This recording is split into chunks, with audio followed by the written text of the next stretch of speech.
The year was 1722, and there were two businessmen with millions of dollars and a dream.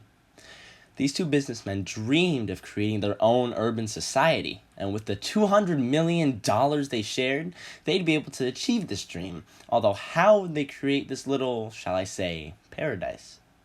With only two of them, and no support or guides, they knew this would be a perilous journey. Our two businessmen, Mazzo and Paul, were both absolute douchebags. They were scummy, lazy, and generally awful people. They were both going to hell, and they knew that there would be no way for them to repent, so they made the most of the time they had left on this planet. Mazzo, the less responsible and clumsy businessman, never thought of the consequences of his actions. He always acted on whatever entered his brain first. His dream was to create a little communist society where no one is mistreated and everyone is happy. Paul, the cooler, funnier, and more masculine businessman, didn't exactly have a clue what was going on. He decided to help Mazzo fulfill his dream, as Paul wanted to create his own city, but wasn't sure where to start. Together, they created the town known as Superland, and everything went downhill from there. Paul and Mazzo stole property from an already functioning town in the middle of modern-day Michigan, using scummy tactics such as lying, money laundering, and cheating and worms WMD.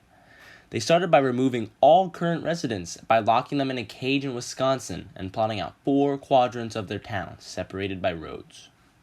The first 3 quadrants were dedicated to help society grow, but they soon found out this would be impossible, as all the land in those quadrants consisted of gravel and rocks, making it infertile. The two ignored this and continued to build their town in desolate land. However, the last quadrant was a massive forest, which Paul and Mazzo were obviously motivated to explore. They would never be the same again. This forest that Paul and Mazzo found was called the Evil Forest. Inside was the Evil Lake and acres of fertile land. Paul and Mazzo decided to stay here, although their minds were infected by a plague within the forest known as the Hammerberg Plague. This disease destroys a man from the inside out and corrupted Paul and Mazzo even further into the man-loathing beings they are today. This was the beginning of the end. Paul and Mazzo agreed on keeping the forest to themselves and secluding themselves in all the luxuries of living a normal life from the rest of the city. They began with 10 homes, which became 15, which became 20, which became more than 50 homes in the span of a week. All of these houses were crowded together into blocks and sectors to the point where going outside for a walk became nearly impossible, as the sidewalks could barely fit one person. Illness and disease rapidly spread across the neighborhoods, which took up 2 whole sectors. It didn't help that the dozens of factories spread out across the neighborhood polluted these houses from the inside out, as the smog and smoke from the factories caused disease and turmoil. It got to the point where the color white was unheard of, and people could not even see their own families within their own houses. Death became one of the risks of sleeping in your own bed. Lung cancer became the common cold. People were outraged, but when they went to rebel against the government, they could not find one. People were desperately looking for any sign of federal activity, but hardly any sign of government could be found. One man tried to pretend he was dictator, but was also Gary Busey, so he was not to be trusted. The town eventually found a forest that seemed to be unsettled, but when anyone tried to enter, they would never be seen again. Mazzo and Paul were sitting outside their luxury homes, drinking bourbon and pissing in the meals of the poor, when they noticed random workers entering their property. They quickly grabbed their M16s and 12 gauges and gunned down anyone who stepped foot in the evil forest. They immediately surrounded their property with armed forces who would shoot on sight whenever they saw anyone step foot in the forest. This proved to be too much for the citizens to handle, as lead in their body proved to be a difficult task to overcome. The citizens decided to continue living their lives as overworked, underpaid factory workers with no plumbing or joy. The 4th quadrant, which wasn't taken up by housing or the evil forest, was full of miscellaneous buildings and constructions. This quadrant quickly became the most crowded one, as basically anything that wasn't a house or factory was built here. Cemeteries surrounded schools, coal mines surrounded churches, and train tracks would go through tenements.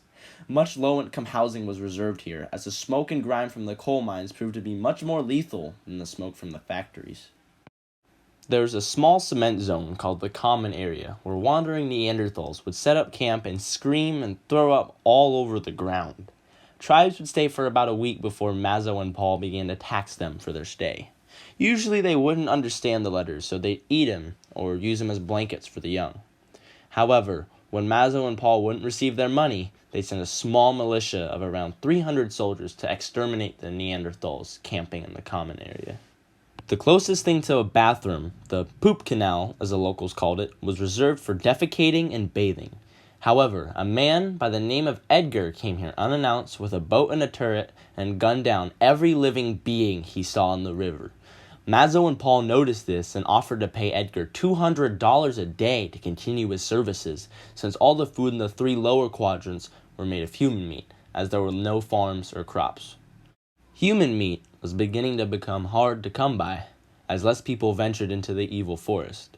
Edgar said that he'd be willing to continue working for free, but they settled on 1 burger a week, as they greatly valued his amenities. Edgar continued to work here, as Mazzo and Paul also had another man from the militia to scoop all the bodies with a big fishing net. Moving on, education for the poor was held in the miscellaneous quadrant. The journey to receive an education was perilous, violent, and usually fatal. Children would have to run across the busy streets, sprint through the train tracks, swim across the Poop River without getting shot by Edgar, and make it to class by 5 a.m. every day of the week, as there are no weekends in Superland. Mazzo and Paul see weekends as a waste of time. Worse than that, teachers would only show up to class only 1 day of the week, and when they did show up, they'd teach completely wrong information. Nobody in Superland receives a formal education. After class ends at 5 p.m., children would immediately go to their jobs in the coal mines until 3 a.m., working until exhaustion or death. Every child was subject to this way of life, as school and jobs at the coal mines were not optional. The military would make sure that nobody is home every day at 6 a.m., and anyone inside the house is shot dead. The only food ever offered was human meat covered in coal and soot, as the restaurants were right next to the coal mines. The only store in the 3 main quadrants never had anything in stock aside from human flesh and tap water from the poop canal. Nobody finished a meal without vomiting. I almost forgot to mention the trains. The train tracks ran through restaurants, homes, and tenements at blazing speeds. The train waits at its stop for 4 seconds, travels over 60 miles in a minute, and never brakes at any of the stops. The train crashes into the final stop at over Mach 5 speeds, which kills 75% of the passengers. The other 25 are forced to jump off of the train, as it travels faster than sound to make it to their destination. The train is a death sentence. While the town lived in chaos, Mazzo and Paul lived a life of luxury. They lived with perks such as museums, cinemas, and restaurants that didn't serve meat from another human. Mazzo and Paul owned farms within the evil forest, allowing this to be possible. Nobody in 1722 lived a better life than Mazzo and Paul.